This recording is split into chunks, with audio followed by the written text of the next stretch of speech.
Hello, everyone. It looks like the list of attendees joining the session is stabilized, so we'll go ahead and get started. Uh, my name is John Grego, and I'll be moderating this session along with John Seeley. After welcoming remarks by Superintendent Kaylin Berry and SC Humanities Assistant Director TJ Wallace, we will begin session one. I see that Superintendent Berry has unmuted her mic and she is ready to begin her remarks. Good morning, everyone. My name is Kaylin Berry, once again, Superintendent at Congaree National Park. I'd like, on behalf of the park, to welcome you all to our Waterways Virtual Symposium. Very pleased, in fact, with the turnout that we have for this event. I'm grateful for the larger than expected turnout. We had hoped, of course, to have it as a face-to-face opportunity for networking and sharing ideas. And as has happened with so many thousands of events over the past year for our area, we had to cancel that portion due to COVID-19, but the response to this virtual symposium has been impressive, and I'm so grateful that you're here. Thank you to the attendees, the speakers, the panelists, the moderators for participating.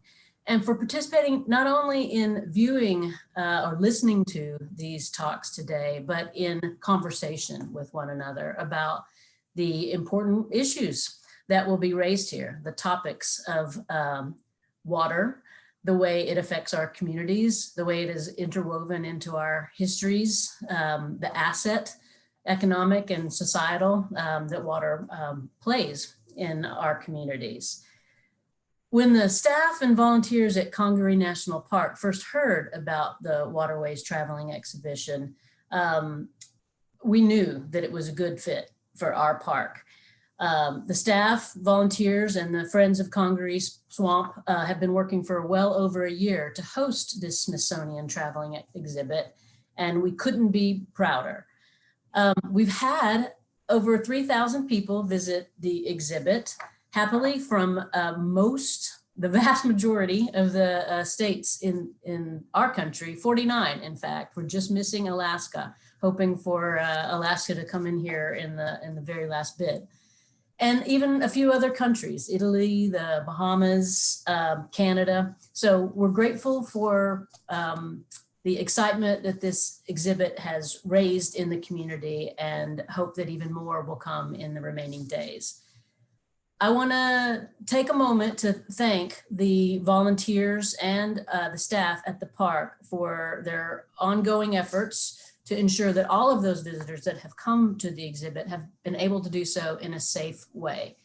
Of course, we're practicing social distancing, and of course, we are disinfecting all of the exhibits and having healthy conversations if needed with visitors about how to maintain those distances and to employ all of the safety mitigation strategies that we think are important to be able to host such an event in a safe way.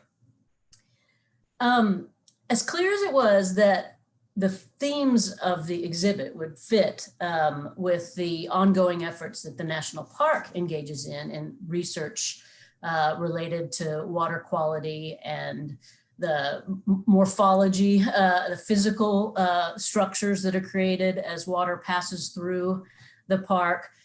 We also knew that these themes would be critical to the surrounding community, to the broader community. That's true of the Congaree Biosphere region. That's a UNESCO designation that we and our partners hold. It seeks to engage local partners in the local area of the biosphere. In this case, is essentially the watersheds of the Congaree River, the Wateree, and the uppermost portions of the Santee River. And biosphere regions are meant to celebrate and sustain, to promote and conserve the region's rich cultural heritage, as well as economic opportunities and natural resources. A triple bottom line. We heard a little bit about the cultural connections to water from Dr. Robert Green last night. And we're going to continue with those kinds of conversations about all of those cultural, economic, and natural resource connections to water today. We're all connected by water.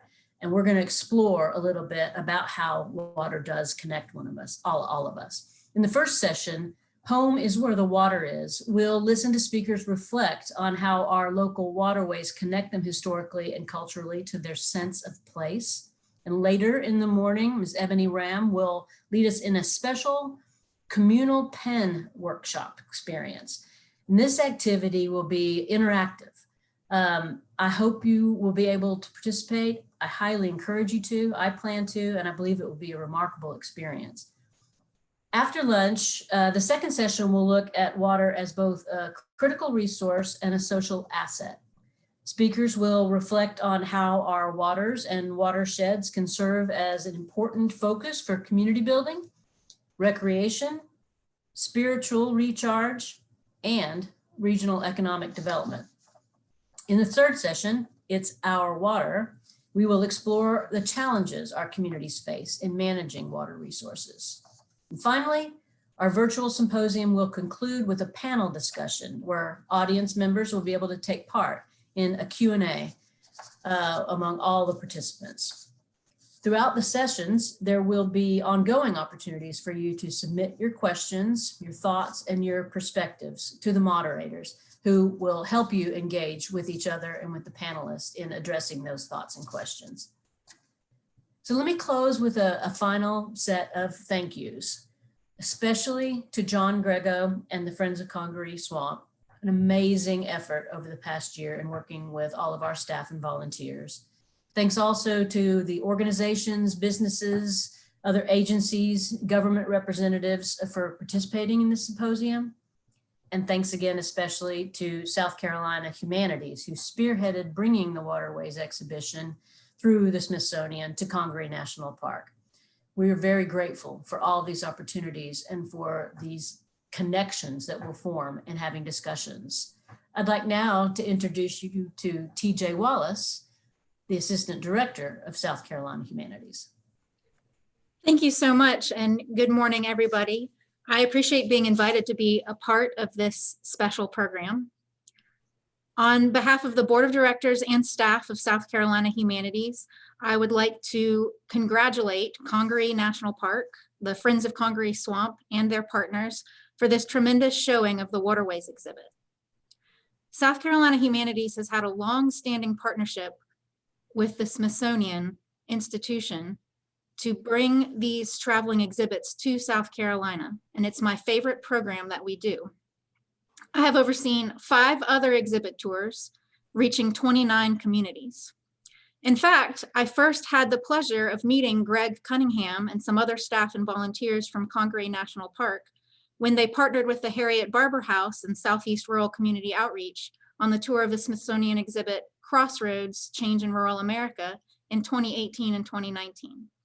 They came all the way to Denmark, South Carolina to learn how to assemble and care for that exhibit, and their great attitudes helped make a tedious job more fun. But when Friends of Congaree Swamp submitted their application for Waterways, my first thought was a twinge of anxiety and concern. You see, South Carolina Humanities has never sent these traveling Smithsonian exhibits to the same community in back-to-back tours, back-to-back years, and the Hopkins area had just had Crossroads. I just assumed the selection committee would not choose them, and I hated to disappoint such a great organization and a great group of people. But never underestimate the National Park Service and their allies.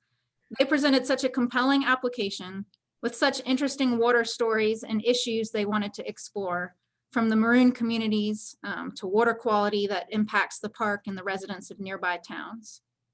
So ultimately, the application from Friends of Congaree Swamp ended up being one of the highest scoring applications we received, and a clear choice as one of the 6 host sites for Waterways. Now, usually these traveling Smithsonian exhibits are hosted by museums or libraries, occasionally a community center. South Carolina Humanities had never brought one to a park prior to 2020. And now I'm kind of thinking it may be hard to ever go back. We need more national parks in South Carolina. John Grego and Greg Cunningham and his team have been amazing to work with. They implemented extremely well-designed safety procedures and Over 3,000 attendees is an incredible feat in any time, but especially in the midst of a pandemic. So a big thank you to Congaree National Park and Friends of Congaree Swamp for their hard work on this project. Before I conclude, I also need to thank the statewide exhibit tour sponsor, Dominion Energy, for their meaningful support, and also acknowledge Richland County for their support in promoting the exhibit's time here at Congaree National Park. I hope everyone gets a chance to view the Waterways exhibit and hear the amazing audiovisual composition, swales and sloughs. And if you've not been able to view the exhibit here at Congaree National Park, Waterways does have 2 more stops in South Carolina before it heads back to the Smithsonian in the spring. It will be in McClellanville at the McClellanville Arts Council and in the city of Westminster in Oconee County at their historic train depot. One of the things I love about this exhibit is that it invites you to think about your own water story, because we all have one. As a Florida native, my personal water stories are about beaches and freshwater springs. And each community has its own water story too. Congaree National Park is telling a different water story than you'll hear in coastal McClellanville or among the waterfalls of Oconee County. Though it is the same exhibit, it has a different flavor in each place you visit, which is part of the magic of this program. If you'd like more information about Waterways, the rest of its tour schedule, or other programs of South Carolina Humanities, please visit our website, schumanities.org. Thank you again, and I look forward to hearing the rest of this presentation. Okay, thank you, TJ, for those gracious remarks. The presenters of our next session will take questions at the end of the session. Participants can post questions to the session Q&A box located on the details page for this session. If you need technical assistance, please use the chat box on the session details page to communicate to the session host. This session is entitled Home is Where the Water Is, Water Culture and History in the Kawassi Basin. We will start by having park icon John Seeley share some introductory remarks. And John, do you want me to fire up the Kawassi map? John, be sure to unmute your mic.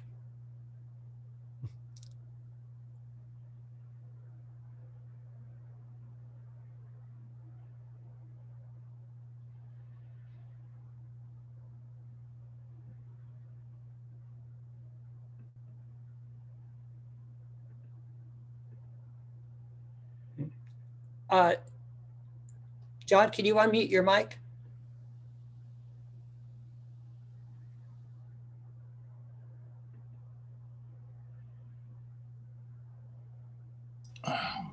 That better? Yes, that's better. Okay. Sorry about that. Yeah, that's the Kawassi Basin. And for those not familiar with the Kawassi Basin Conservation Area, it stands for Congaree, Wateree, and Santee Rivers, all centered in central South Carolina and comprising 315,000 acres of some of the most significant natural, cultural, and historical lands and features, both public and private, anywhere. Anchoring the Kawassi Basin, and shown there in blue on the map, is, of course, our only national park in South Carolina, the incomparable 27,000 acre Congaree National Park. Now, we call Kawassi Basin the green heart of South Carolina, but it could just as well be called the blue heart of South Carolina, since it is framed and defined by lots and lots of water coming from those 3 great river systems. I have been more than fortunate in having the Kawassi Basin as a big part of my life for more than 60 years. I know I don't look that old, but I really am.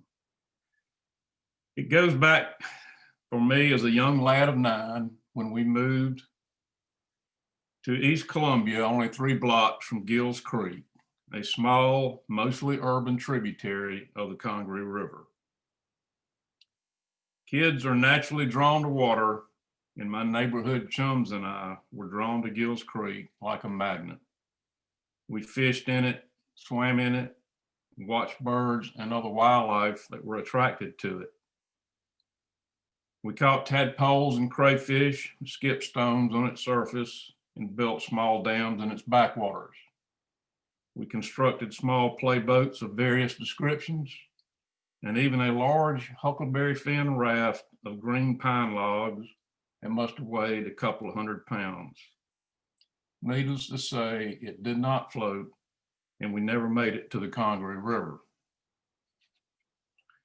We spent so much time playing in and around Gills Creek that we thought we owned it, and it became our home away from home.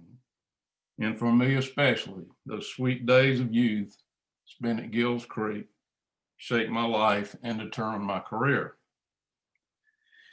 Now, we all recognize that water is a basic necessity for our survival and for all life on this blue planet, but it is much more than that.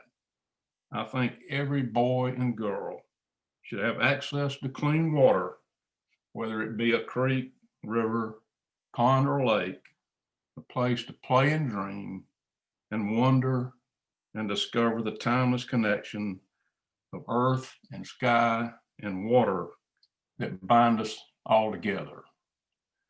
Thank you, and look forward to the presentations this morning.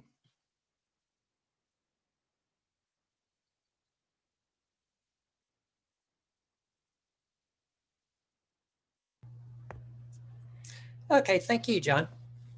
Yeah, I'm juggling media here, so there may be a pause in the transitions between slides. Our next speaker was to be Janae Davis, but she had some health issues. She was able, though, to record a video of her presentation last night and share it with us, and we'll be showing that instead. Just to introduce Janae Davis. Janae works to promote the health of the Waccamaw River and riverside lands in North and South Carolina to ensure clean drinking water supply, reduce flood risk, and protect local biodiversity. Janae joined American Rivers in 2019. Prior to that, she was a University of Michigan Environmental Fellow, working with the National Wildlife Federation and the Healing Our Waters Great Lakes Coalition. And so next I will be sharing a video of her presentation. You may find you need to turn up the volume on your computer to be able to hear this clearly.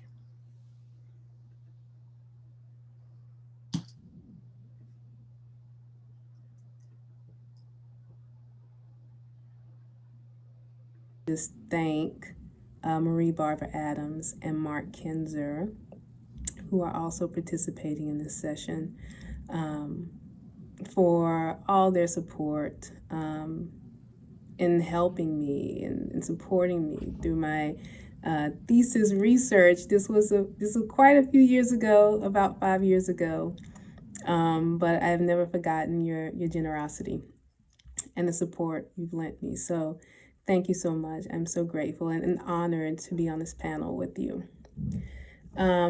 So yes, what does the Congaree River and the waterways around the Congaree and the Cowassie Basin, what does it mean to me? This is a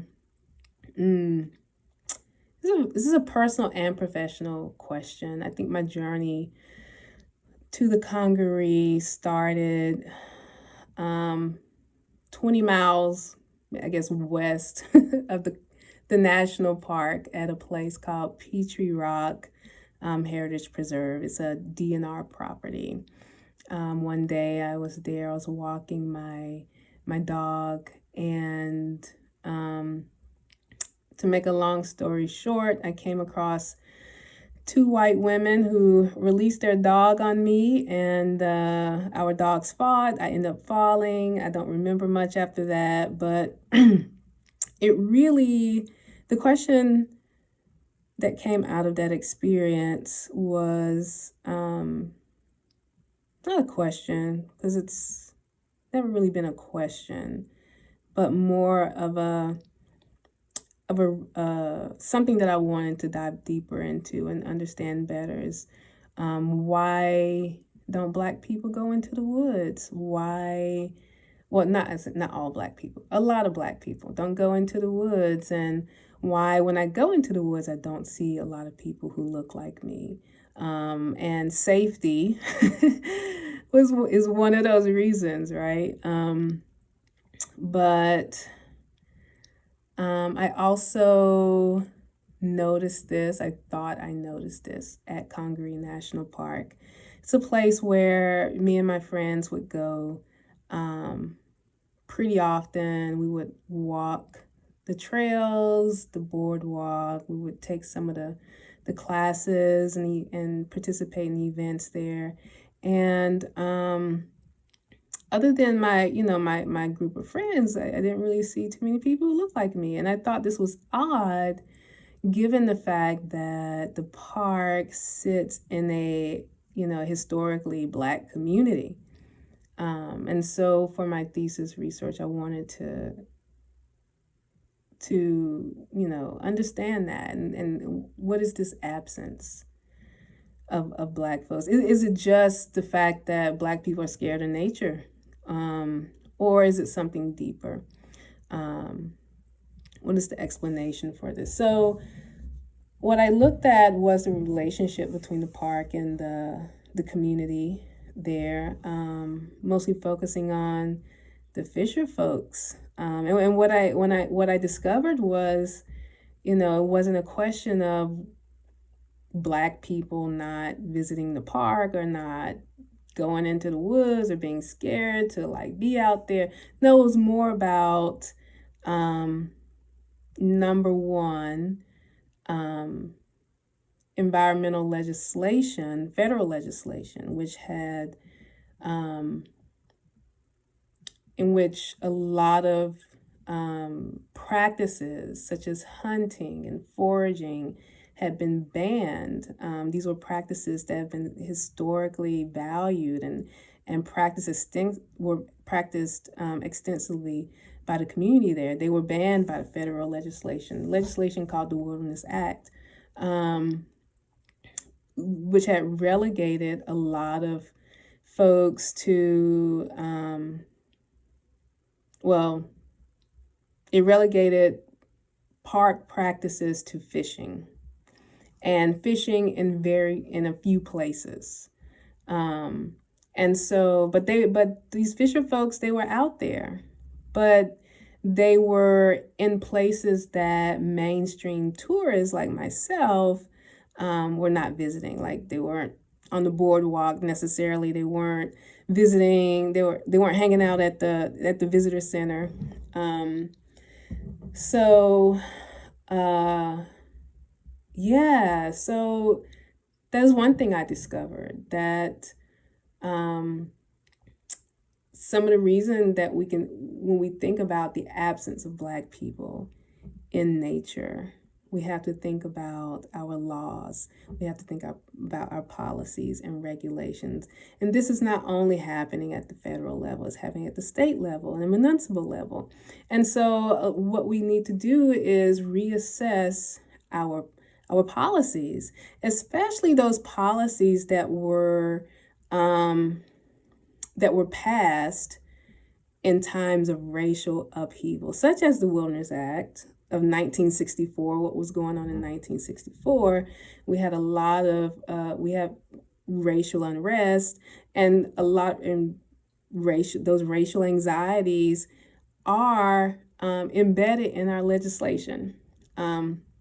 So we need to look at our policies, and we need to reassess them for racial bias. But also, we need to think about issues of safety. We need to think about the issues of a collective memory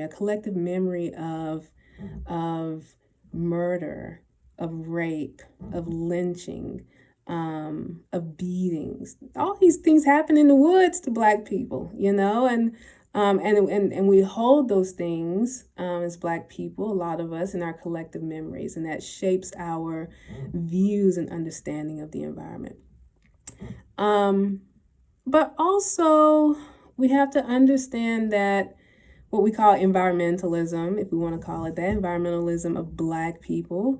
Number one, Black people are not a monolith, and in a lot of ways, what we understand as the environment and our ways of protecting the environment and caring from the environment and connecting with the environment. It looks different than mainstream environmentalism. We can think of the environmental justice movement, right? And there's one thread that I saw amongst the people in Lower Richland, that, one thing that the environmental justice movement does is it teaches us that, nature and people are not separate, which is not the idea, the philosophy of a lot of traditional environmentalism. And it's the same thing that I saw with a lot of the Fisher folks that I connected with in Lower Richland, is that, for them, the environment, nature, the trees, the birds, and people, they were all a part of just the same landscape where everybody and everything is connected, intimately connected. And so therefore they had a more practical understanding of the environment and preferred more practical uses of the park, a lot of which were not allowed due to federal legislation.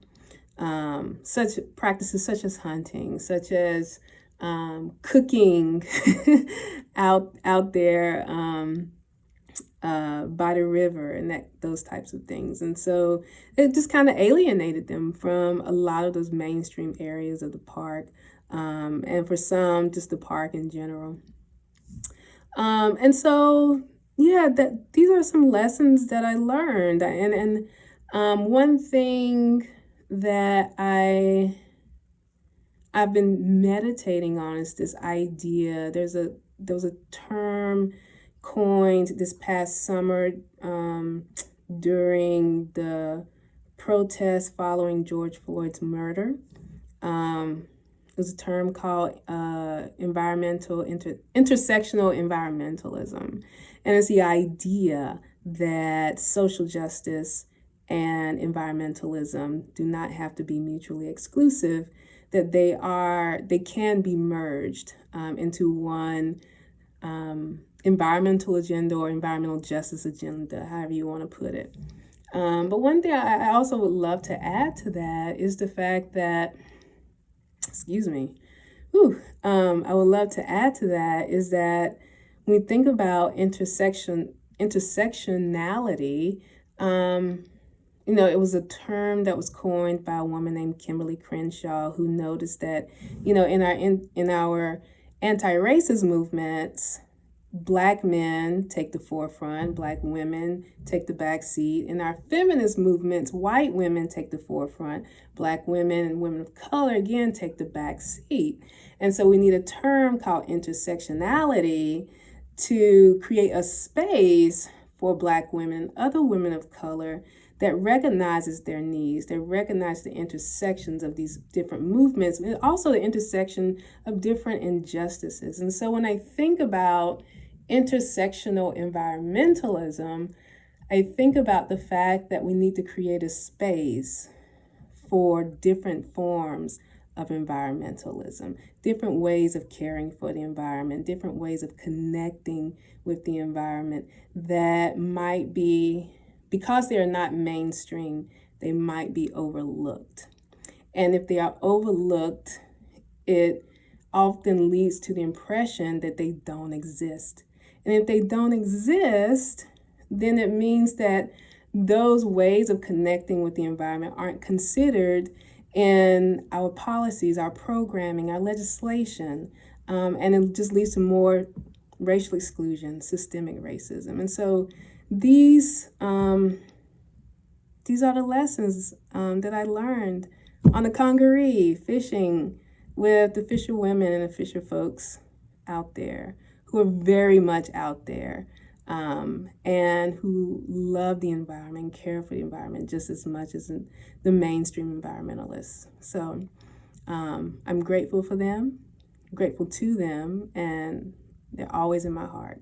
So thank you for this time, and please email me if you have any questions. All right, thank you so much.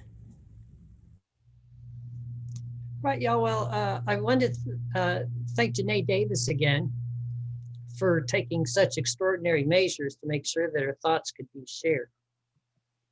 See, our next speaker is John Manchester. John Manchester is an interpretive park ranger with the National Park Service. Prior to coming to Congaree National Park in 2013, John worked at Fort Raleigh National Historic Site, the National Mall and Memorial Parks, Cape Hatteras National Seashore, and Appomattox Courthouse National Historical Park. At this time, I would like to invite John to unmute his mic and begin his presentation. John, do you want me to bring up the slides?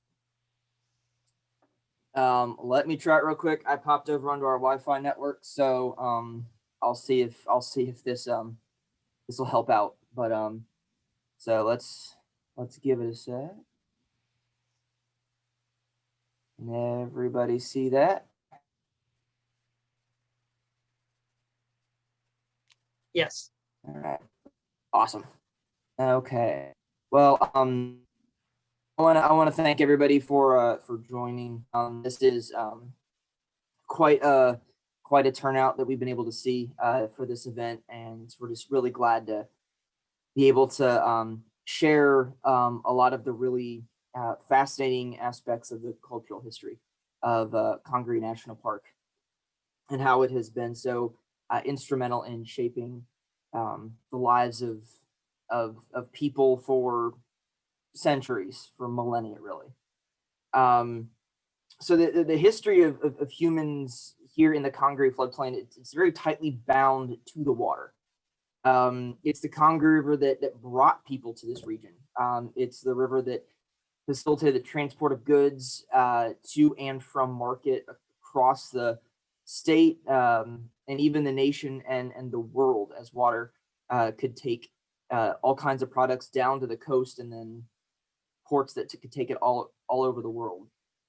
So, and that water is what created this landscape.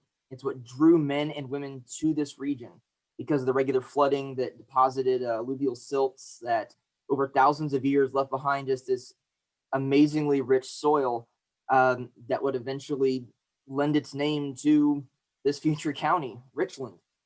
It's the lifeblood of not just this landscape, this park, but for the people who have relied upon it to survive. And the history of humans here in the Congaree landscape goes back thousands of years. Like I said, you've got Native Americans, early prehistoric people from the Paleo-Indian period who were chasing the last remaining Ice Age megafauna.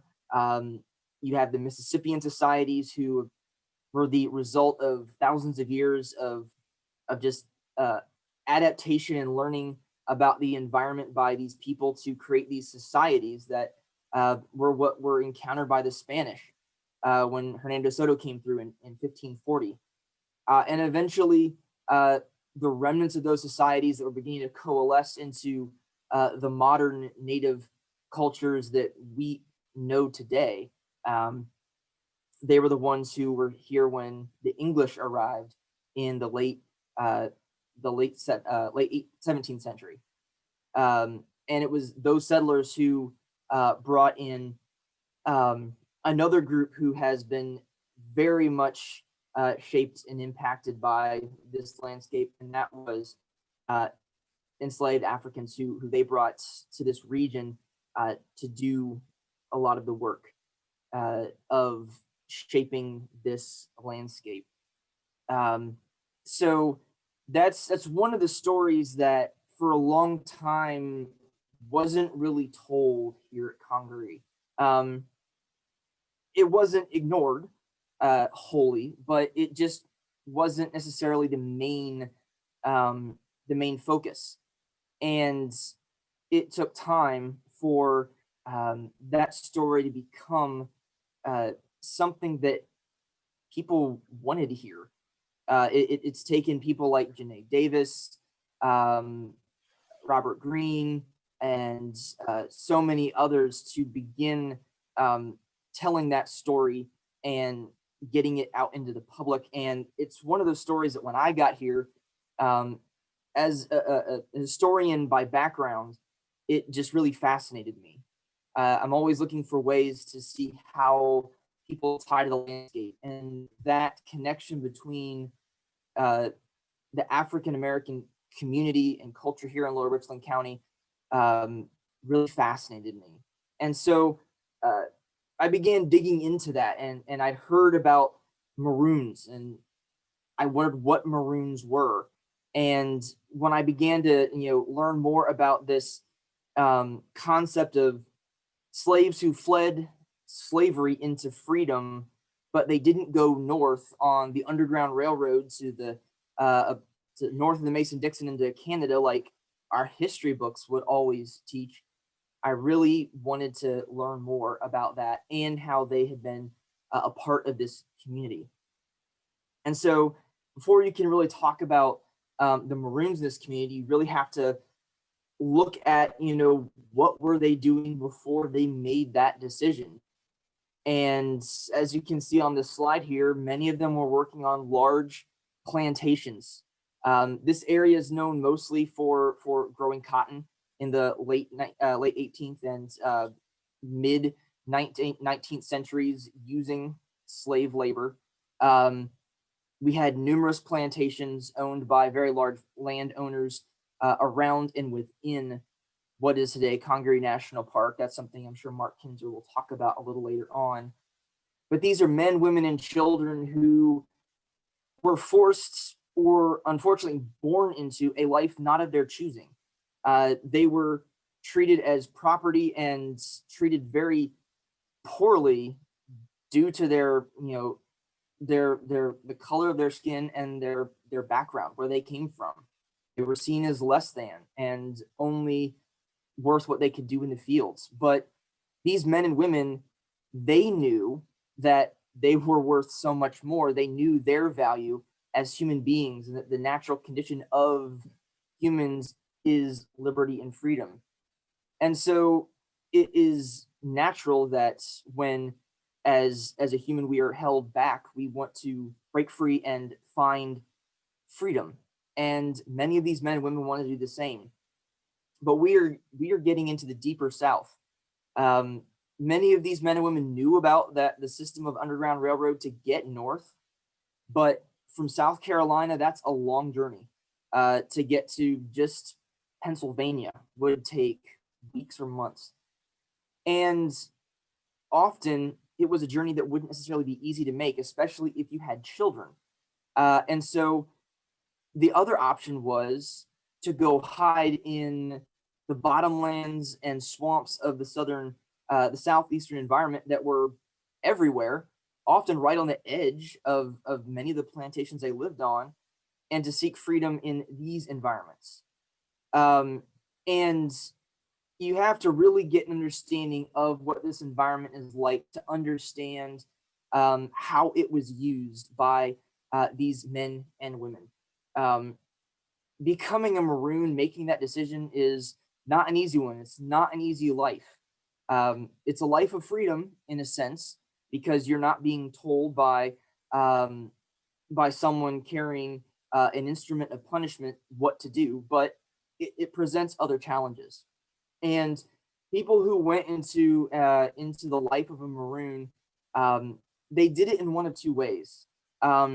They may have gone into the life of a Maroon by themselves, or maybe as a small family group, or maybe they were an individual who then joined up with a group of other Maroons, very small group hiding out in the forests of the bottomlands and swamps.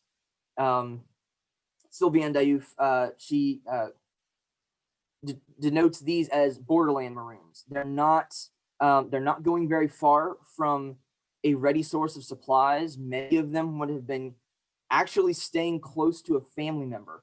They didn't want to leave a spouse or children. And to be frankly honest, having a ready source of supplies is always a benefit. A downside is you are still very close to where there will be patrols and people out looking for you. If you flood into the wilderness, you were guaranteed to have notices put out for someone to try and go out and find you, and that would be a reward for your capture. And so the life of a borderland maroon, either as an individual or a small group, was one that required you to be highly mobile. You always had to be moving. You had to utilize your environment for shelter. And so there are accounts throughout the Southeast of maroons who were hiding in hollowed out logs, or they would build platforms up in trees so that during the months where the foliage was out, they could hide there, or digging caves in creek banks. So it required you to be very ingenuitive in how you survived. There's also this idea that there are these wilderness areas where you could get much deeper back and find a place where you didn't have to be mobile, where you could establish yourself and stay there. And maroons who did this, Sylvain Daouf, she classifies them as hinterland maroons. So these are maroons who are going places like the Great Dismal Swamp up in Virginia, some of the bayous down in Louisiana. There are known examples of these maroon communities where they went far enough into the wilderness that they could build houses, they could actually farm the land, and not have a great deal of fear of being found because they were so deep back there. And they actually looked for some very specific factors in their landscape there to make that decision. And while they were hiding in landscapes very similar to Congaree, it wasn't just a hard impenetrable landscape. You also had to have a place where there was clean water. You had to have good vantage points for sentries to look out for anyone who may venture in to where you're hiding. You had to have a lot of escape routes. You had to have not just land that was suitable for cultivation and good soil, but it could not be subject to flooding.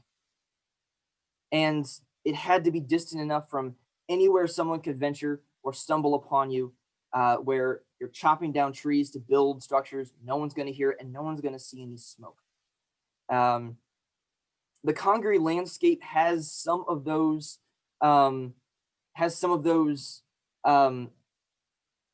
benefits. So this is a painting done by, I believe it was Thomas Moran, showing a couple of slaves fleeing into the wilderness, and you can see up on the far right center of the picture there are people who are pursuing them. So they're fleeing into the wilderness of the southeastern swamps and bottomlands to find that freedom. So this would have been common for borderland maroons. Just a couple maybe fleeing on their own, a husband and wife, not wanting to be separated. Maybe one of them was under the threat of being sold away, and they did not want to be separated. Sometimes you'd have individuals who would flee and they would join up in those small groups, like I said, but they're going into an area like in this picture that has an easy access to water, and that could be a creek, so it's got an escape route as well. You've got supplies nearby. You can see over here a man is bringing in some something to their campsite, and it is a small group, and their established camp is not a permanent camp. It easily can be abandoned. And maroons here within the Congaree landscape, this is probably a lot of what we would have seen here. This landscape we know was heavily used. There was a lot of land that was under cultivation or used by livestock for livestock raising or for timber operations in the antebellum years. So we know there was a lot of activity going on in here. We also know that there are a lot of plantations just outside of this landscape, and a lot of traffic went by on the river down McCord's Ferry Road. So there was a great deal of danger if you tried to stay in one place for very long here within this landscape. You also have to take into account that on the south side of the river, you have high bluffs in Calhoun County.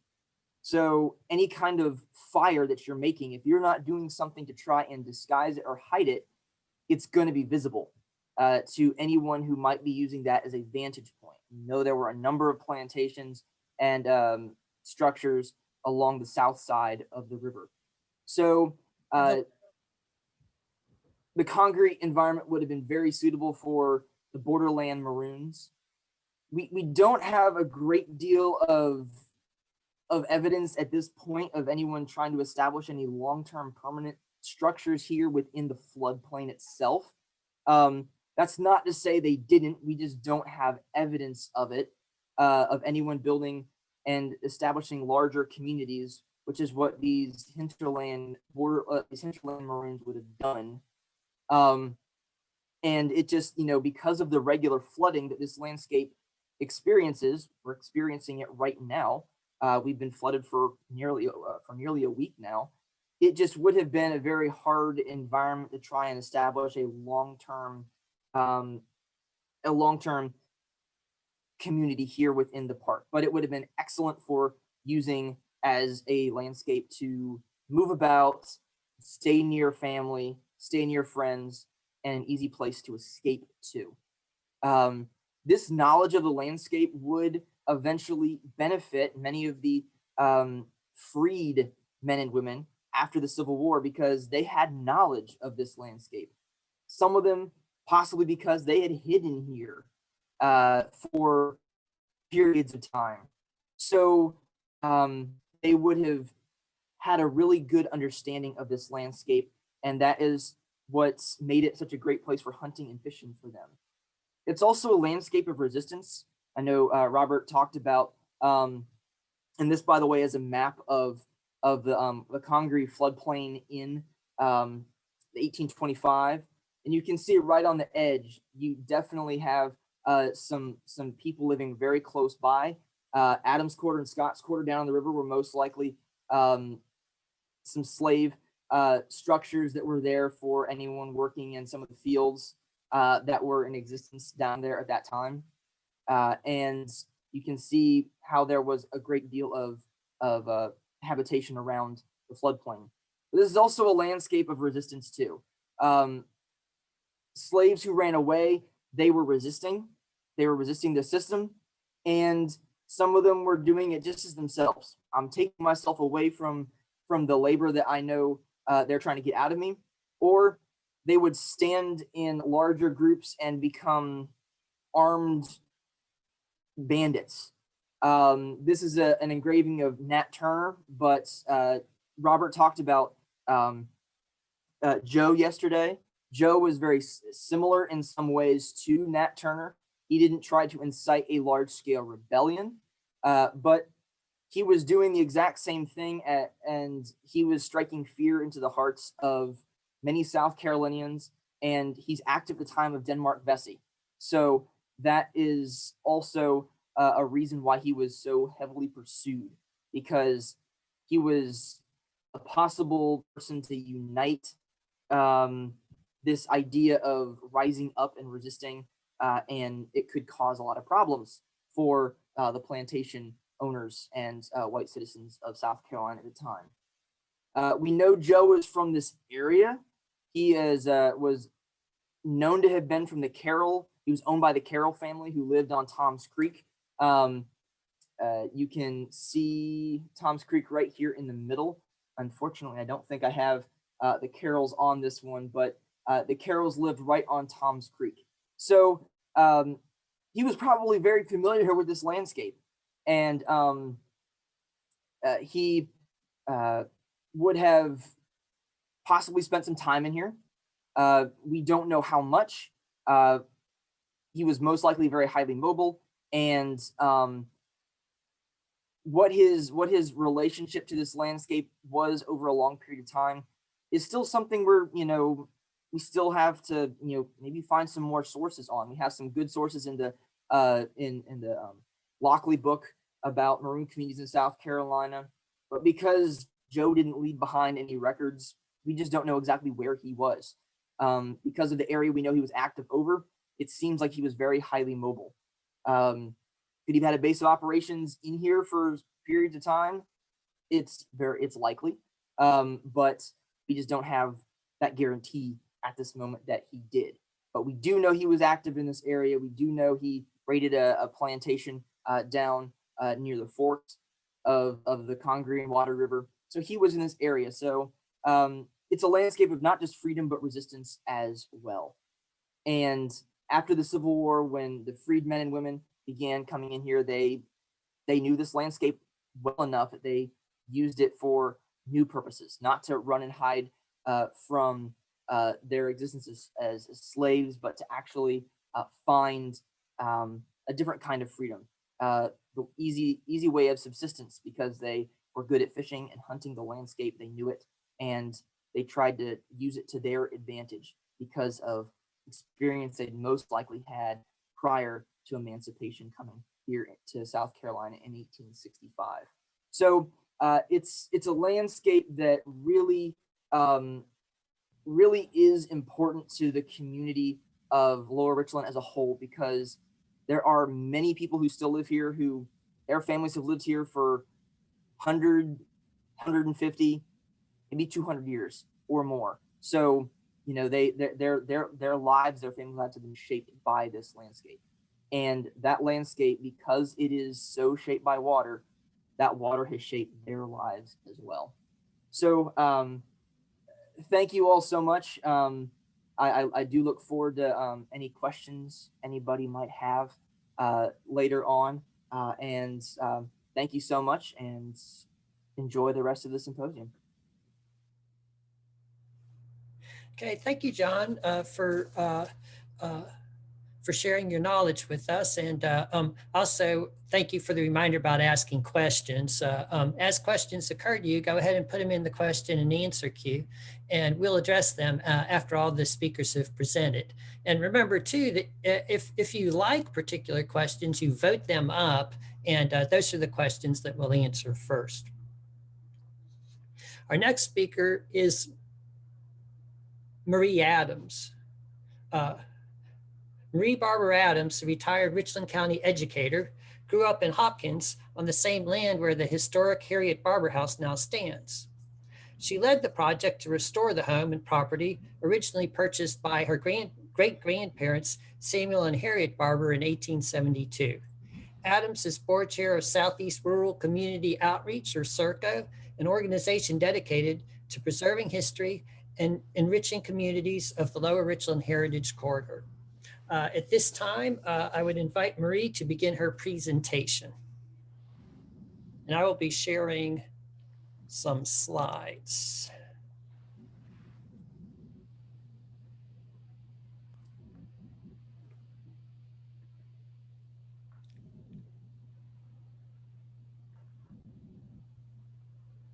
Okay, that's it.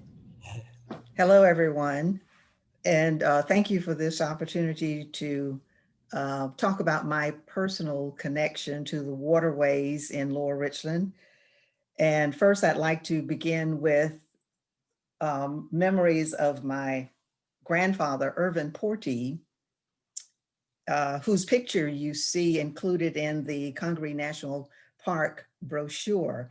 You see, he is pictured there in his canoe in the waters somewhere on Cedar Creek, which is close to the house that he and his family lived in since his marriage to my grandmother, Carrie Mosley Porty.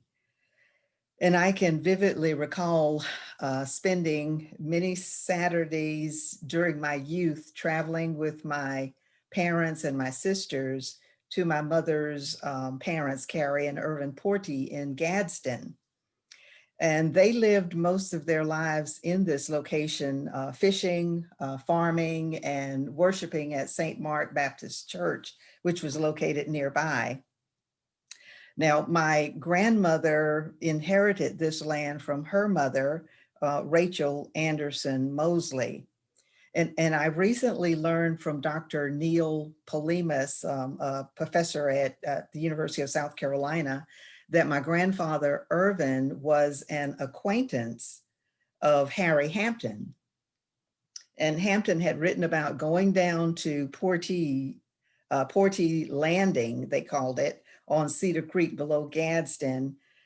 And this was in his newspaper column, which was entitled Woods and Waters. And this was back in 1961. And again, in 1963, he wrote about another adventure, and I quote, "I went to Portee's, and Portee finally decided he'd go down the creek with me." Now, I was still in high school in 1963, and my grandfather would have been about 77 years old at that time.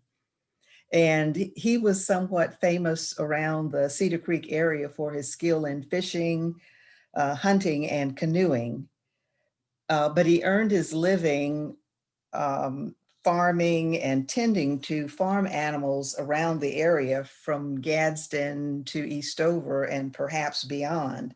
He was trained as my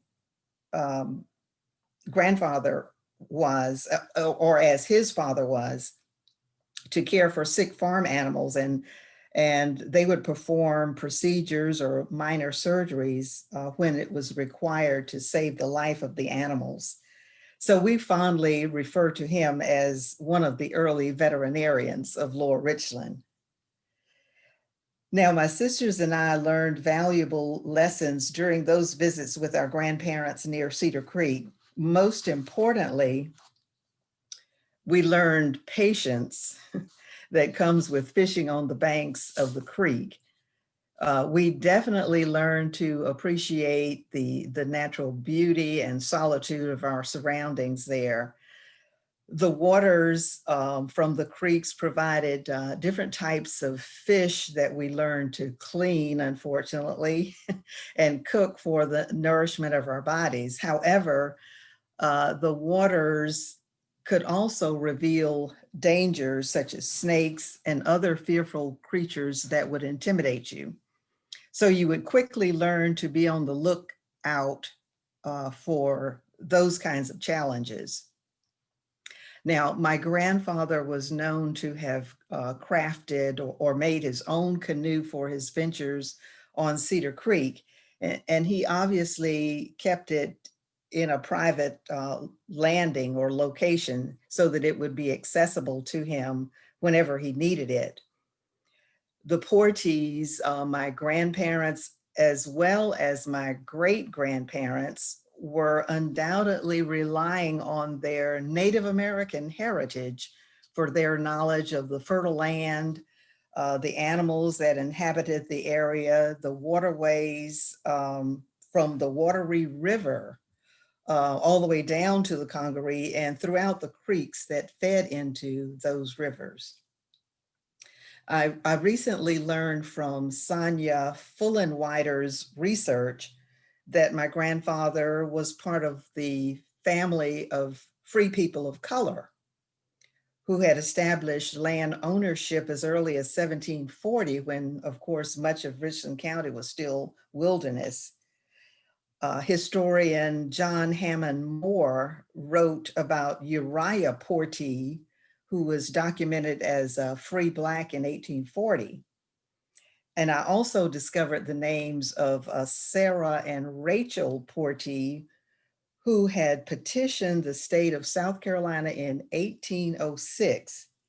Now, this petition was quite interesting to me because they were petitioning the Senate concerning a discriminatory tax placed on them as Black women. But the Portees, along with several other families in Lower Richland, had never been identified as Black or African American. They were proud of their Native American heritage and their close-knit families. Some of these families migrated to the northern states, as John just alluded to earlier. However, many of them remained in this area where they prospered from the land and the waterways that sustained them and, of course, even protected them. But there's so much more to be learned about my mother's family in the Cedar Creek area, But unfortunately, many of the stories about their lives near the historic waterways of Gadsden are long gone. But it amazes me how the free people of color were able to thrive and survive all the years of discrimination as recorded by historians. In many ways, the waterways were havens of refuge, peace, and solitude that they could not enjoy in many other places during this dark period of our state's history. I often think of the resilience that they must have had and the sheer ingenuity that they had to sustain themselves without all the freedoms, conveniences, and opportunities we have today. They were truly remarkable. Now, my father's family was different, quite different in many ways from my mother's Porty family. The Barber family is traced to Samuel Barber, my great-grandfather, who was born in Blackstone, Virginia, around 1802. Now, we have no idea when he arrived in South Carolina or by what method, but we found evidence of his family in Lower Richland County as early as 1868. He was the Reverend Samuel Barber in 1868, and he performed the marriage of his son, Samuel Barber Jr., to Clarissa Mack, somewhere in Richland County, and we believe it to be in Kingville. And we have this document on display at the Harriet Barber House. Other documents we recently acquired seem to suggest a different location for the Barbers before they settled in Kingville. Samuel Barber Jr. was born in 1840 in Columbia, according to the general affidavit recorded in 1902 when he was requesting an Army pension. And his statement also included the name of his first owner, Benjamin Rawls of Columbia, who was a blacksmith and later a postmaster. My great-grandfather, Samuel Barber, was also a well digger. Of course, we don't have a picture of Samuel Barber, but you see on the screen the picture of my grandfather, and he was the son who was born in 1872. Now, stories from older family members recall the freedom that he had moving from one place to another where new wells were needed. He dug wells, I'm sure, during the years of slavery in South Carolina and perhaps wherever he lived between Blackstone, Virginia and Hopkins, South Carolina. And he passed on those skills to his son, Samuel Jr. as well. And during the time Reverend Samuel Barber had settled in Kingville, he was farming 15 acres of land with his new wife, Harriet, who was about 20 years younger than he was. And Kingville was a bustling town with the first train depot in Richland County.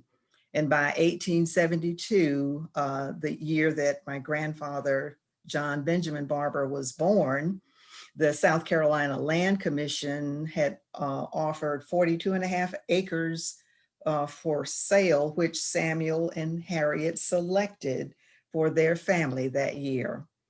And the family then established what became a small, successful farm, complete with the well for water to serve the family. And it also served the neighbors who lived nearby.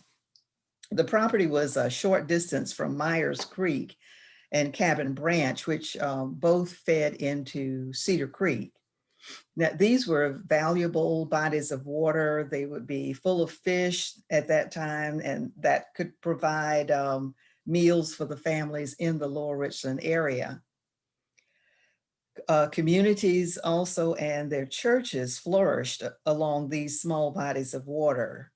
The waters provided other opportunities for families like the Barbers who could use the locations at these different creeks for swimming during the warm seasons. Now, Samuel Barber led the campaign to establish St. John Baptist Church in Hopkins, and the members were baptized in the waters of Horsepen Branch, which was located just a short walk behind the early church building. And Samuel Barber's youngest son, who is pictured here, John Benjamin Barber, became an ordained minister as well as a school teacher. He was an itinerant pastor for several churches in the Lower Richland area. He served and baptized members at New Light Beulah Baptist Church in Cedar Creek. Those waters were located just a short distance from that original church building. And he was also the pastor for decades at St. Mark Baptist Church in Gadsden. So the waters of Cedar Creek, and this is where the current canoe landing is now located in the Congaree National Park. This area served as the baptism site, and my dad vividly recalled the details of the baptisms, which were held usually during the month of October. And my dad would accompany his father to the church in Gadsden 2 Sundays of each month. And then they would travel to the New Light Beulah Baptist Church on the alternate Sundays. The oral history interview provided a vivid recollection of farming and fishing experiences near and within all of these waterways. And I believe John Green spoke about the oral history interviews that were conducted. I think that was back in 2004. And you should be able to access those at the Congaree National Park as well. I think they did about 30 oral history interviews. But getting back to the Barber family, as the Barber family grew and prospered, they were able to purchase additional tracts of land near the intersection of Lower Richland Boulevard and the Bluff Road. And I'm not sure how the family cultivated the land there, but it became a tree farm near what we called Aunt Sella's Creek, which was actually Myers Creek. I remember going down to that creek with her and watching her fish there. And in one of the taped interviews of my dad in 2004, he also talked about the experiences he and his brothers had planting and harvesting corn on fertile land near Cedar Creek. Now, the Barbers, the Portees, the Mosleys, the Garricks, and I could name many others, they all have a rich history in Richland County, and many other families still strongly rooted in Lower Richland have similar stories to tell. And I believe this is why it is extremely important for all African-American families to take advantage of opportunities to tell their own stories, as we are trying to do at the historic Harriet Barber House in Hopkins. You see here the cover of my book, which I co-authored with my cousin Deborah Scott Brooks. And this book includes glimpses of some of those families in Lower Richland County. You'll see other families such as those of Tad Goodson, who's a prominent character in the book Tales of the Congaree, Zach Clarkson Sr., whose family is chronicled in the book Almost Forgotten, which was written by Brenda Clarkson Turpo a few years ago. There's also Jacob Stroyer, whose life story is told in his book, My Life in the South, and that includes information about his bondage at Kensington Plantation. And there's a Joseph Sherman Collins, who was a successful farmer and the first African-American postmaster of Eastover. His family's 900-acre farm was located near Kingville, and there are so many more I could tell you about. Again, thanks. Before I conclude, I want to thank the Congaree National Park. Of course, we've been partners with the Congaree National Park since 2003. We need to thank Bernice Scott, Kelvin Washington, Senator Darrell Jackson, Nancy Stone Cullum, and several others who encouraged, celebrated, and championed the efforts of Serco and the historic Harriet Barber House in Hopkins. This is the cover of the Lower Richland Heritage Corridor Visitors Guide that we created some years ago. This is the third edition now. And in this brochure, we have information about 50 historic sites in the Lower Richland area. And you'll see pictured at the bottom of the brochure there is the Harriet Barber House as it appeared in the early 1940s. And it is still standing today after 140 years. Now, that is truly remarkable. And in conclusion, in talking about my personal connections to the waterways, home certainly is where the water is in the Lower Richland Heritage Corridor for so many African-American families. Thank you. Okay, well, thank you very much, Marie. Let's see, I see we do have someone who's posted a question to the question and answer section. It was posed yesterday, and one of the excellent questions that we didn't have the opportunity to address. I know our next speaker will have a very good answer to that particular one. Let's see, our next speaker is Mark Kinzer. Mark Kinzer works as a planner and environmental protection specialist in the Southeast Regional Office of the National Park Service. He spends a substantial part of his time as Regional Wilderness Coordinator, in which role he advises the region's 7 wilderness parks, including Congaree National Park, about compliance with the Federal Wilderness Act of 1964. He's the author of Nature's Return, an Environmental History of Congaree National Park. And I will be sharing Mark's slides.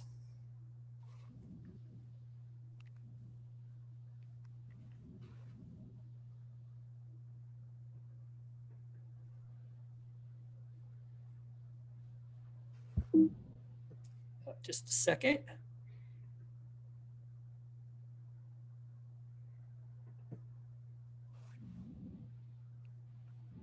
Excuse me, I need to end the slideshow.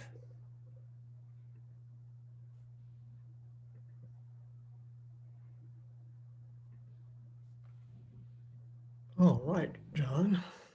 Yeah. Here we go. Super. All right, and slideshow mode. We're good. Thank you, John, and good morning, everyone. Again, my name is Mark Kinzer. I've, unlike a lot of the people that you've heard from and will hear from during the symposium, I am not from South Carolina. I've never lived in South Carolina, but I first visited Congaree National Park in April of 1989, and that day was one of the most vivid days in my life.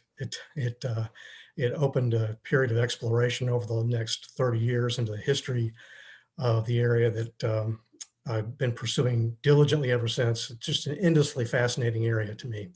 Next slide.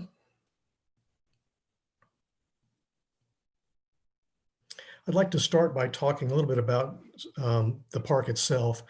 On this slide, you'll see the outline of the park out in black.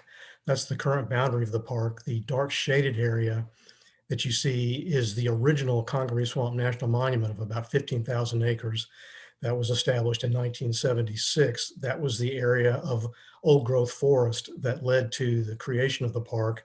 The area that was known for the big trees that had been minimally disturbed, it was thought, and not cut for the most part. And then the park has been expanded in subsequent years down to the Watery River. John, I don't know if you can use your cursor on that picture at all, can you? Yeah, could you go down to Devil's Elbow at where number 10 is? Yeah, I just wanted to mention there while we're on the slide that Dr. Green last night spoke about a maroon couple that was living in the swamp that encountered the escaping Union soldiers from Camp Sorghum. And that would have been about that area where they encountered that couple right along the riverside there. So yeah, I think that's the main thing I wanted to mention about that slide. The thing is that the dark area there, the old growth part of the park that led to the creation of the park, it obscures in a way the extensive human history that we've been talking about last night and today. And so that's one thing, that's what I want to talk about. My principal interest is environmental history, which is a fancy way of saying how human activity over time has affected the landscape as we see it today. Next slide. So, of course, we've heard that Native Americans were here long before anybody else, and this slide shows how they congregated along principal waterways in our region. So the dotted line that proceeds from the bottom of the slide up through to the north part of the slide, that is the route that Hernando de Soto took in 1540. And you will see that what De Soto's strategy was to go from native community to native community and essentially steal all their food as he looked for gold in the Southeast. And we might have this idea of the explorers from the olden days whacking their way through the wilderness with machetes and that sort of thing, but that's really not how it was at all. They followed the interstate highways of the day, which were the Indian trails, and those trails led from one community to another, and those communities were concentrated on waterways. So the principal waterway near Congaree was Cofetacheki, which you'll see there on the slide. That community was separated from the community to the west called Okute on the Oconee River. My home is in Atlanta. On my frequent trips to Congaree, as I'm going on I-20 to the park, when I get to Lake Oconee, I think about the fact, okay, I'm now entering the wilderness of Okute, which you'll see there on the slide. And that was the sort of a barren no man's land between these two areas where people had ventured in to hunt, but nobody lived there. And it was a buffer zone between the civilizations that were situated on the Oconee River and the watery / Congaree River. Next slide. Now, people were concentrated along these rivers because it provided them a chance to obtain sustenance and support themselves. And the bottomlands along those rivers were very important to them, but they did not use the entire bottomland for cultivation, which is how they supported themselves right before Europeans arrived. They tended to concentrate on the riverbank, on the levee zone, which was higher and flooded less and was more fertile, as well as some of the more higher ridges next to the sloughs. In the interior of the floodplain, those sloughs would be former river courses of the Congaree River, so that those are the former levees of the river, and they again were higher, less flood prone, and more fertile and subject to cultivation. Those intervening areas were heavily forested and had a lot of vegetative resources and game animals that people could hunt. Next slide. So tying what we've talked about so far together, this is a picture that I took of the Congaree River looking downstream. This picture, I'm standing on top of an old Indian mound, an Indian burial mound that was at the time slowly eroding into the river. So obviously an Indian community had lived on the riverbank very close to that location. Today, that old burial mound is completely gone. And then over on the left-hand side of the picture, you'll see the forested riverbank. John's got it exactly right. That area looks forested and this is in the old growth portion of the park, the original Congaree Swamp National Monument. However, if you were able to look more closely, you would see that those trees are actually quite young. And the reason for that is because for many years, up through the early to mid 20th century, that was an open, large field, whether that was a pasture or whether it was used for crops, perhaps both at one point or another. That area had been kept open for a long, long time. And it is only now in recent years, since the park was created, and just before that actually, that the area has started to grow back. Next slide. Here you see a picture that's of a field that's about a mile west as the crow flies from the spot in the previous picture. This picture was taken in 1992 when it was still in private ownership, well before it came into the park. That field probably was very old. It probably may have been created in the late, or maybe mid to early 19th century. Anyway, it had probably been cultivated for a very long time before it was eventually purchased by the park. But again, it's on the riverside. The river is pretty much to my back I didn't take this picture, but I know where it is. And the river would have been to the back of the person who took this picture. And it just because of its location, its fertility, it was something that could be cultivated for a long period of time. Next slide. Now, I'd like to talk a little bit now about the people that cultivated this area from early days. So what you see on the slide are two of the most prominent people who bought land along the Congaree in the late 18th century. On the left there, that's Charles Cotesworth Pinckney. And on the right, that's Edward Rutledge. Pinckney and Rutledge were business partners. Pinckney was an aide to George Washington during the Revolutionary War. He attended the Constitutional Convention for the United States. Edward Rutledge did as well. They were both very prominent politically, both in South Carolina and nationally. Pinckney was a two-time nominee of the Federalist Party for President of the United States, and they both owned land inside Congaree National Park. And their center of operations was in Charleston, but they owned this land in the park, which I'll talk a little bit more on the next slide. So here is a picture of known plantations in 1785.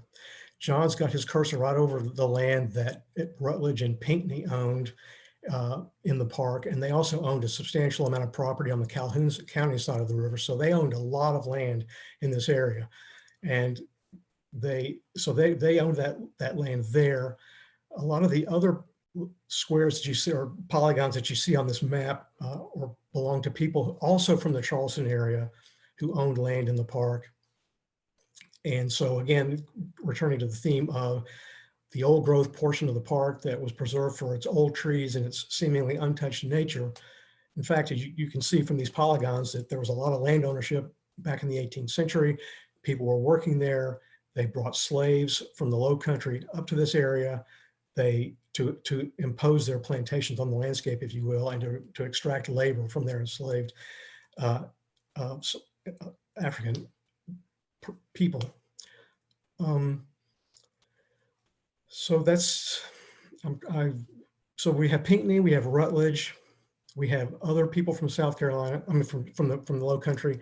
I'll get to that gentleman in just a minute. But the reason I was pausing, I was thinking about the discussion last night about the relationship between Charleston and Lower Richland County, and in the late 18th century, it was a very strong relationship.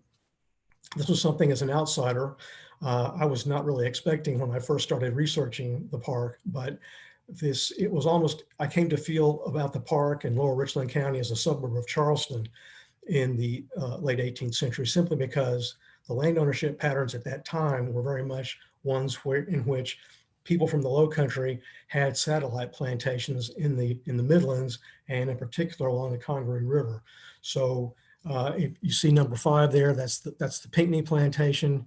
They were obviously very prominent in Charleston. Number 6 was the Mazique plantation. The Maziques were very prominent in Charleston. Number 7 was Edward Lightwood. He was a very prominent slave trader in Charleston. Number 9, if you can go there, John, that was Lieutenant Governor Bull, one of the most famous politicians in the 18th century in Charleston, very influential. He was a loyalist, actually, and ended up being expelled from South Carolina. But the point of it all is that although this area was seemingly very remote at the time, there was a lot of interplay between Lower Richland County and Charleston in the late 18th century, and the Congaree River was the principal artery leading from the park to the coast, although road networks were used as well. because the Congaree River does not discharge at Charleston. It discharges north of Charleston into some pretty dangerous water, but that's another story. Let's go to the, before we leave, John, if we could look at number 1 on the western side of the park. Yeah, I'd like to point your attention to that land. That land was owned by Joel Adams Sr., who we'll talk about now. When we had all these absentee landowners from the coast establishing these plantations in the park, what became the park, they had to have somebody to manage those lands for them. Joel Adams Sr. was a person who managed the lands for Pinckney and Rutledge. He also had his own property, number 1 being where his land holdings started out. Next slide. This is Joel Adams that I was speaking of, the land manager for the Pinckney Rutledge operation. He also, again, owned his own land. He came to become one of the largest, if not the largest, landowners in the far lower section of Richland County, owning something like 25,000 acres or more of land. Next slide. That rather stern-looking gentleman owned number 1 on the western side there. That was the Joel Adams Sr. land. Number 3 was also probably his land as well, which eventually went to one of his sons. Number 2 is land owned by the Weston family that was related to the Adamses by marriage. Weston Lake is the area that the high boardwalk goes to in the park. If you visited, that Weston Lake is named after the Weston family. And also number 7, John, if you could, number 6, excuse me. Yeah, number 6, that land there, number 6 was also owned by the Weston family. That'll be why I'm pointing that out in particular will become more apparent in a minute. So Joel Adams Sr. on number 1, on the far western edge of the Adams plantation, the Adams family started to build diking structures in the 1820s and 1830s in order to try to keep out water and to protect their agricultural fields. And down along closer to the river in the Adams lands, that area had been, a lot of that area apparently had been cleared for agriculture during the first part of the 18th century. And some dikes that they're too small to show up on this map or in the map I'll show you in a minute, but there were a number of small dikes in that area as well. The point being that people were acting actively to try to keep water out of their agricultural fields and to increase their production. Next slide. So this is the Weston family dike in that sort of separated tract of the Weston family down along the river. This dike was built, we don't really know when. We only recently figured out, we think that it was built by William Weston. For a long time, that was really unclear who built it. Obviously, his slaves built it. He directed that it be built, but the enslaved Africans that he owned or hired actually built this structure, which is actually a very substantial structure. And this is one of the best preserved sections of it that still remains today. It's not easy to view this structure because it's really only accessible from the river. Although if you know what you're doing, you can walk to it, but it's quite an undertaking. Next slide. This is the same slide. This is the same dike from a different location, different perspective. That gentleman in the center is John Celia, who led us off this morning. The interesting thing about this slide is that this is a dike, obviously, but there's this big gap there. That may be simply a washout from floods that took place over many years from the antebellum, say the 1830s to today. But it's also possible that there was a water control structure there, a wooden structure that was used to let water in and out of the area behind the dike in order to assist with cultivation. Or we really don't know, we're speculating, but that's possible. I bring this up simply because Dr. Green pointed out last night that the slaves who built these structures were not just unskilled labor. They knew what they were doing. They had built structures from of this nature where they came from, and so that's why it's reasonable to presume that this may have been the site of a flood control structure. Next slide. So bottom line, there's actually quite a bit of human disturbance and human activity in the Congaree floodplain leading up to in the years before the creation of the park. So as you see superimposed on the old growth area of the park, quite a few of these stars, these are all known areas where there were agricultural fields, there were or home sites or structures of some sort, be it an Indian cattle mound, be it a dike, that sort of thing. As you can see, there's quite a few. And actually, since this figure was created, we've discovered even more. And I'm sure that more will come to light in the future. The dots tend to be congregated along the riverside, which would make sense because people used the river as an artery to get their products to market. Joel Adams, who I mentioned earlier, who had the dike on the far east end of the park, and you can see sort of that symbol on the near the western boundary there that is supposed to indicate a dike right there. Joel Adams, who created that dike to protect his crops, also is known to have used the river to ship crops and timber to market. And he also, his descendants also owned a steamboat at one point that would service their plantation and get products back to the plantation that they could use and ship products to market. But again, quite a bit of human activity in the park, even in areas that we have typically thought of as being old growth and undisturbed, and which were designated as wilderness back in 1988 by the Congress. Next slide. So this was a picture taken in 1903. And I just have it here to emphasize the fact that, notwithstanding the fact that there was all this human activity in the floodplain, all these areas of disturbance, the floodplain was still full of very large trees, including this large sweet gum at the turn of the 20th century. After the Civil War, the activity in the floodplain tended to really, it seems to have decreased quite a bit, although not entirely. Partly that was because the slaves had been freed, and the area being so flood prone, you would not want to live in the floodplain if you didn't have to. So after the war, a lot of these floodplain lands were essentially abandoned, and people stopped paying taxes on them. Next slide. Which allowed individuals like this man, Francis Beidler, to come in and buy up huge quantities of land at very cheap prices in order to engage in 20th century logging activities. Next slide.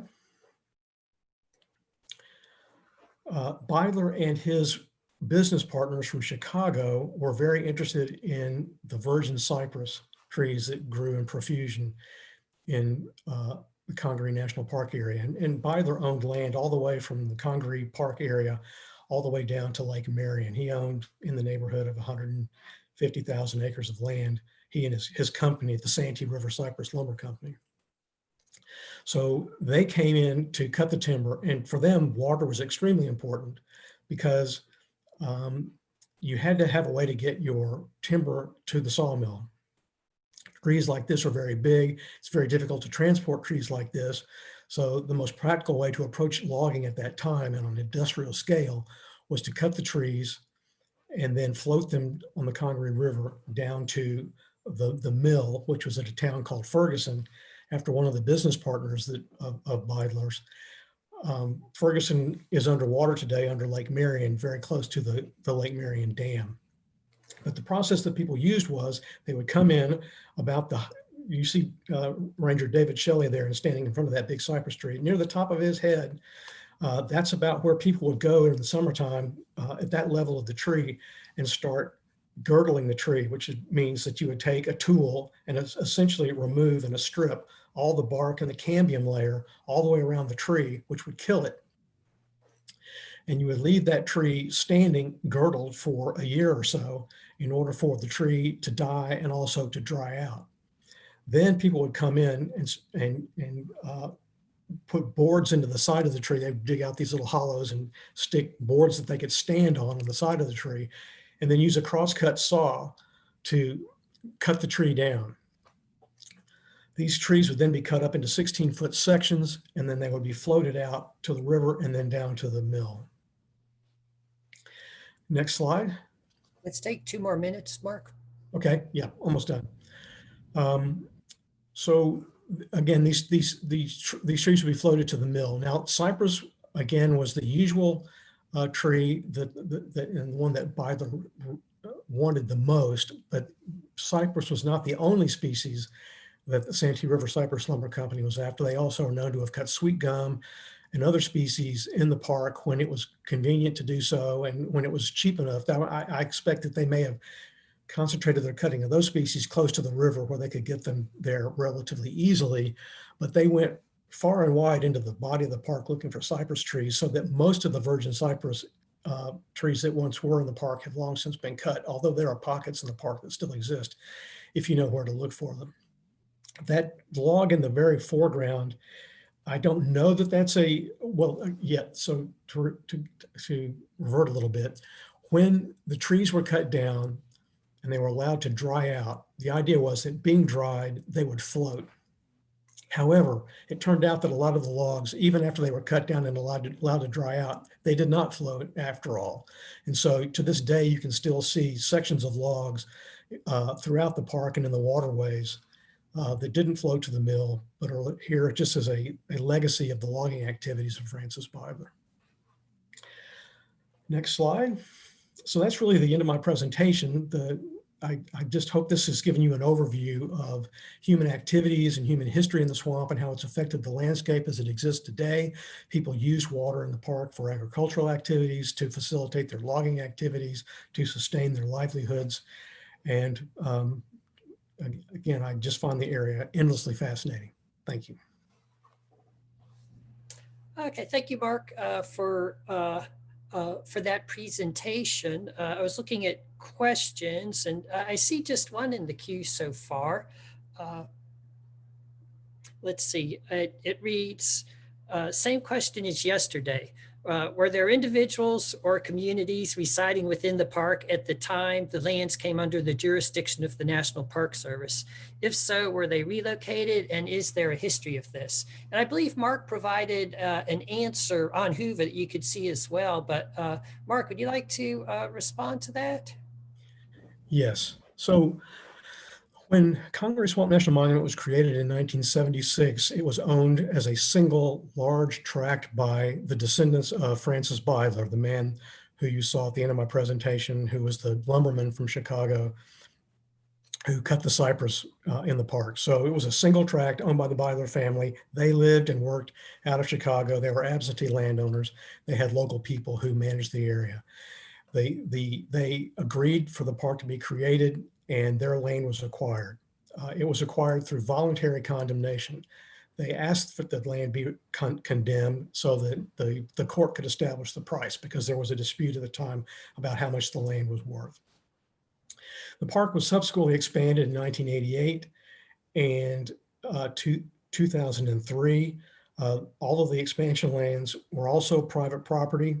The Park Service acquired those lands from those private landowners voluntarily. The Park Service only acquires land from willing sellers.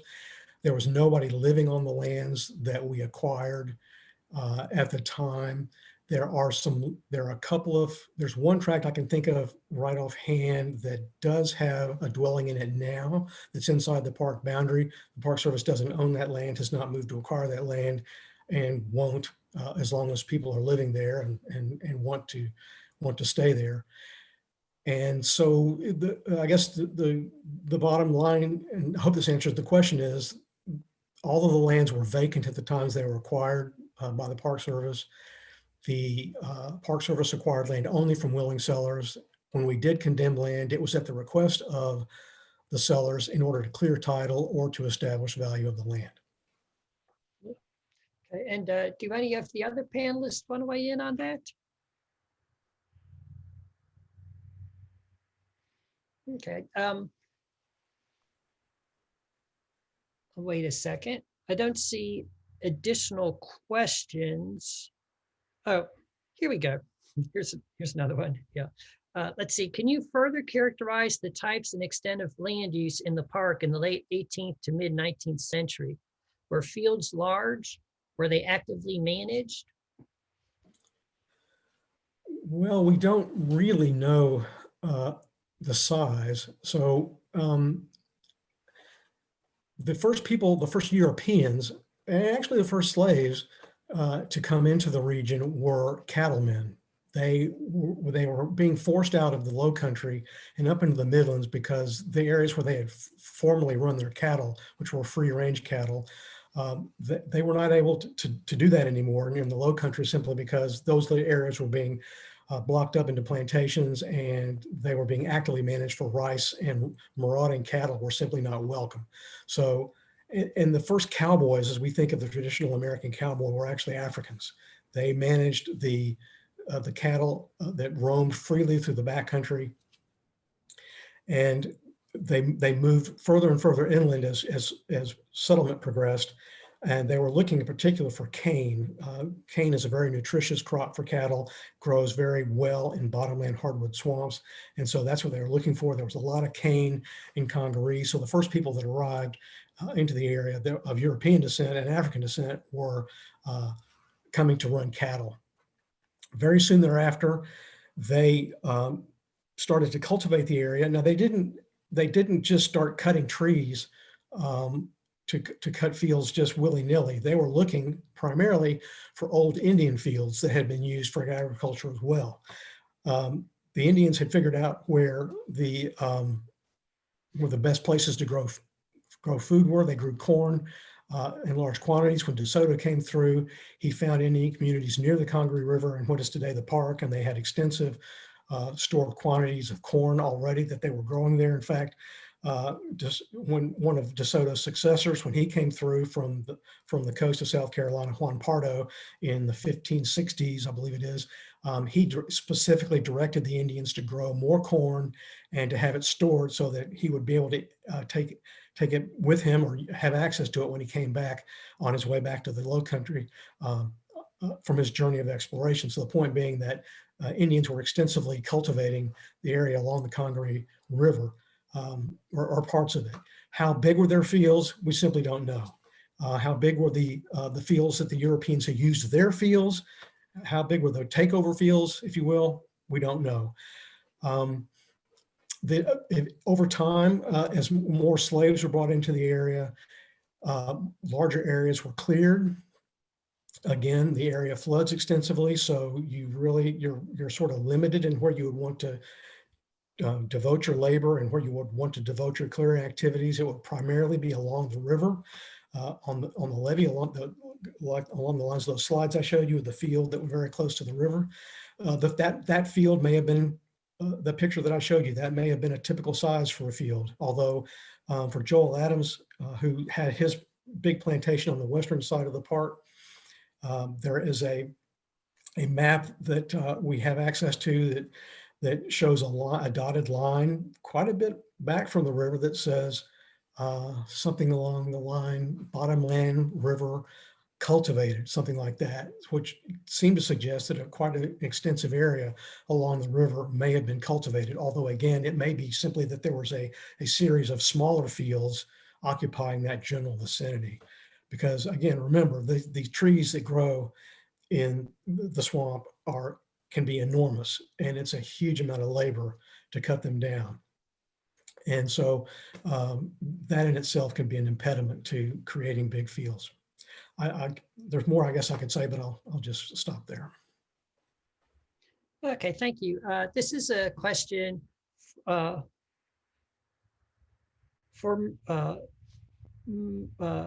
Marie Adams.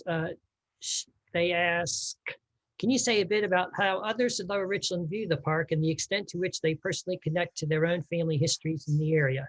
Is there a strong interest in knowing more, or are you and your interest something of an exception? No, I don't think that I'm an exception, but there are other families doing similar research. I mentioned the Tad Goodson, Deidre Goodson Harvin is pictured with her family on the cover of the Congaree National Park brochure. And she is a member of the Lower Richland Heritage and Genealogy Society, quite an accomplished researcher. So Yeah, she does, you know, a lot of research um, on the connection of the Goodson family, not only Goodson, but others who are in the area near Old Bluff Road. I know there are other names of families I could have mentioned, but there's so many. But yeah, there are others, perhaps as I suggested, that they need to take advantage of every opportunity to talk about their families' personal connections to this area. And we do try to encourage them with the events that we sponsor through our nonprofit Circo, giving them the opportunity to talk about their family's history in this area.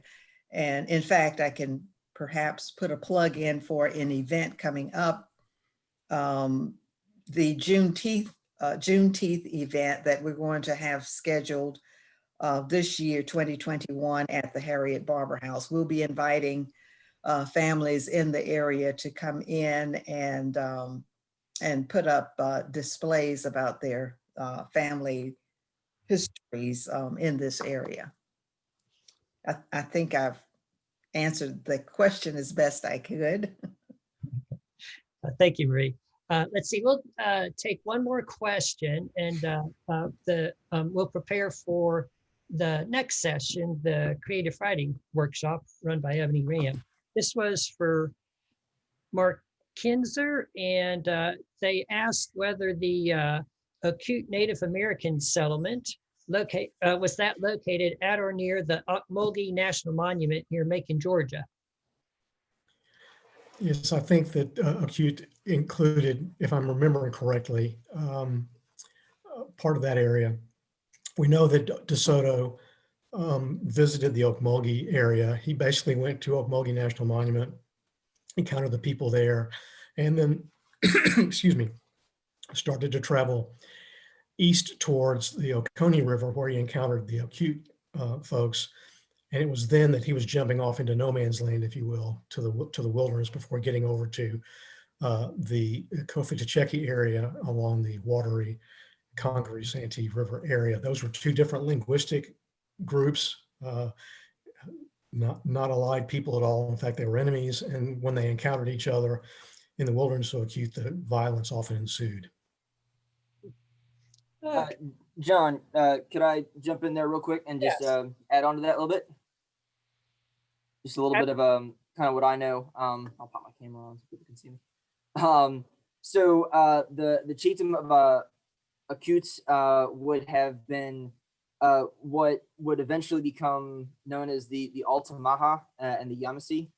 So they would have been the tribe that eventually formed the Confederacy that started the Yamasee War. And then just to the south, they bordered on one another, was the Ichisi, which was associated with the Ocmulgee Mounds and the Lamar Mounds and Village Site, which is what is today the Ocmulgee Mounds National Historical Park. So they're both Muskogean speakers, so they both spoke a language very similar to one another. So they probably would have been at least understandable to each other, and kind of part of the group that we would today call Muskogean or Creek. But it seems, at least according to Charles Hudson, that they are two separate groups, but they bordered right on one another. So linguistically related. Mm-hmm. Okay, thank you for that clarification, John. The session question and answer will stay open. It will stay open for 6 months, actually, and I'm sure that